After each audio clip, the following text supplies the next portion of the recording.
much as it was still seeing that baby that was really throwing him off still. And the episode ends with the dude cocking the hammer back on his pistol. And then, like, a giant collage of everybody kind of like with like blank faces. The only one that was really smiling was Ezekiel. Yep, but it showed every major character we had seen in that episode pretty much his face.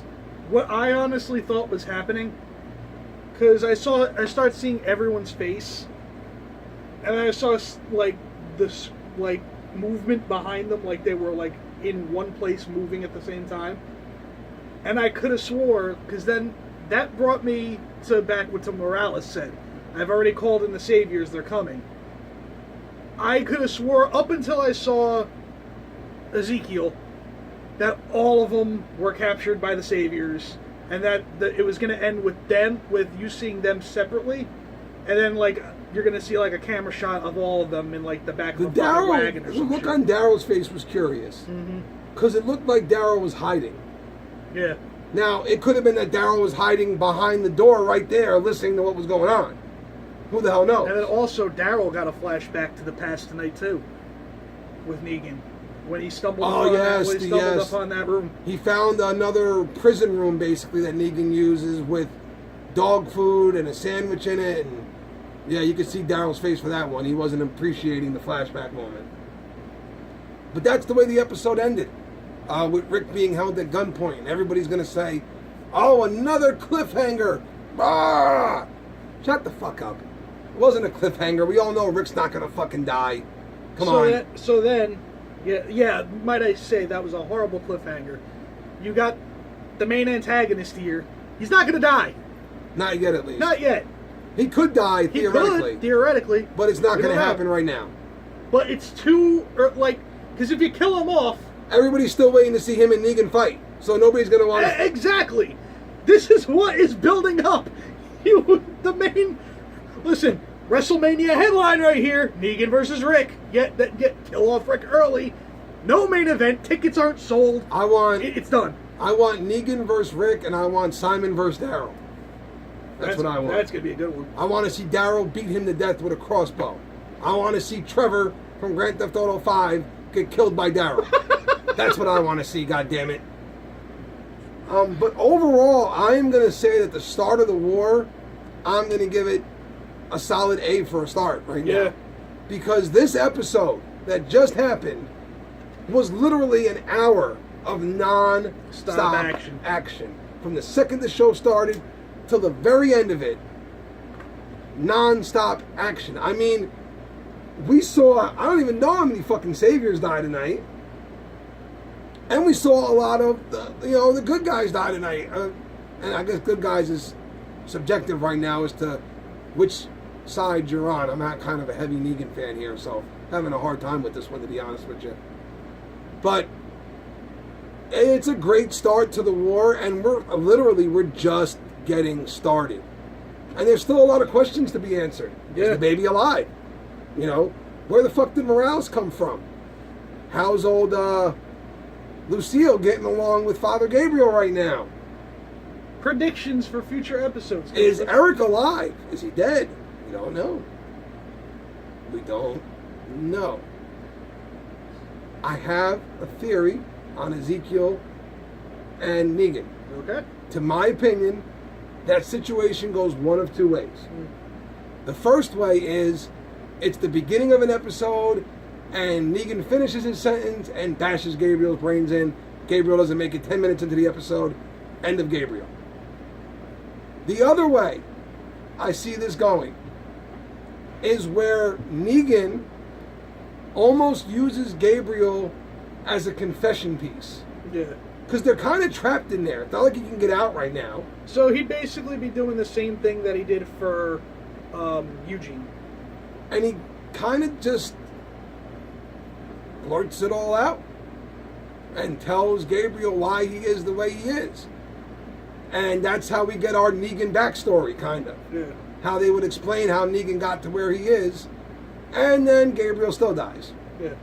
I don't see Gabriel making out of that room alive. Yeah, no. Very, very slim chance of that happening.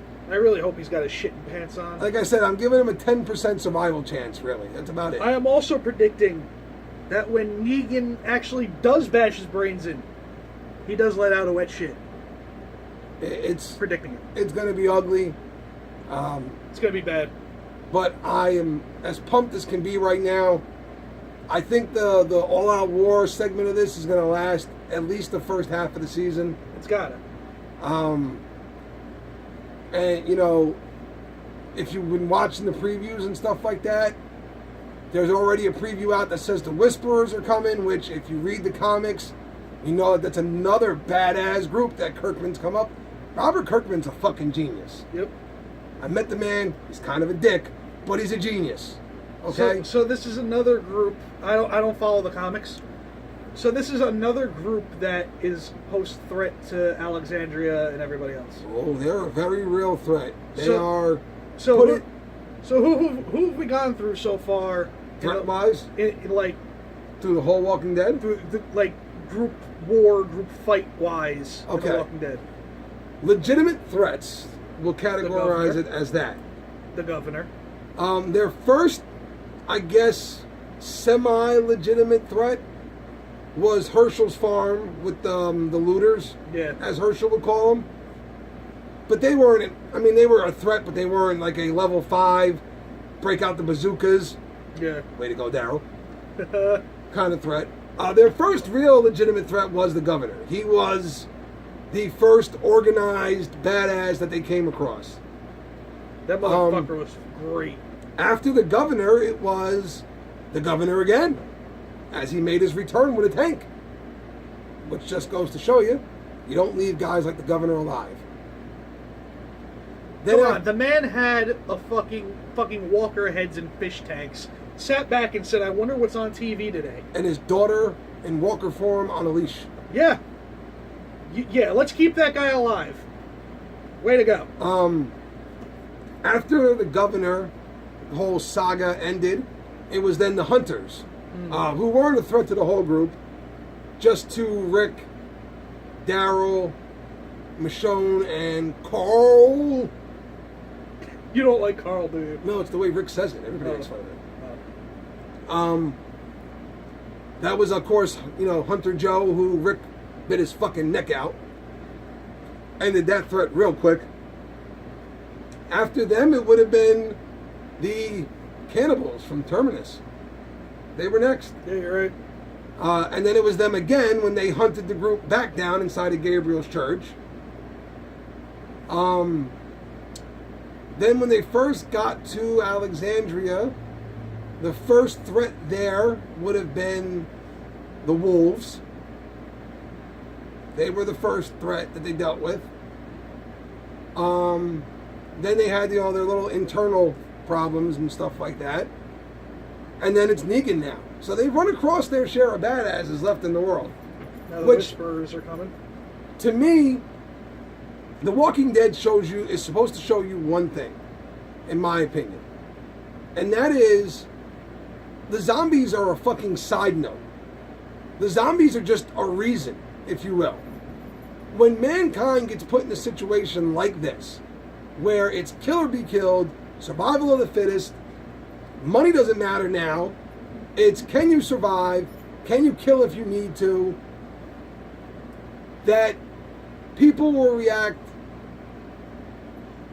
one of two ways, really.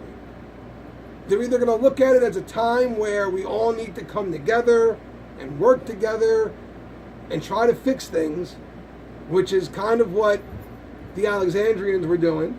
Yep.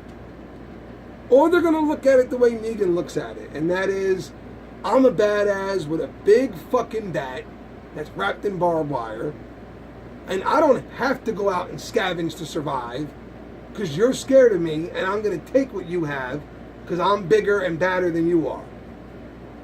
At our core, we are just fucking rotten individuals who would do anything we had to survive, and I gotta tell you, if I was in the Walking Dead universe, I feel bad to say this, but I think I'd be Negan.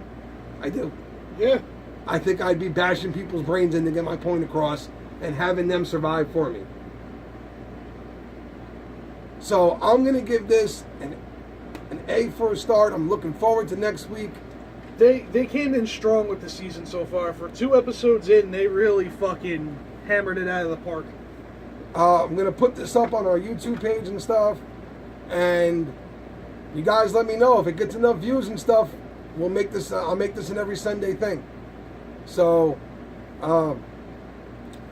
can't call this Inside the Ropes though, even though it's on that channel. This can't be Inside the Ropes. Yeah, simple. We just make a separate folder for Walking Dead talk. So yeah, we'll call it the Walking Dead Insider or something like that. I don't know. We'll work on the title. Yeah, we'll work all right. on it. But that's it.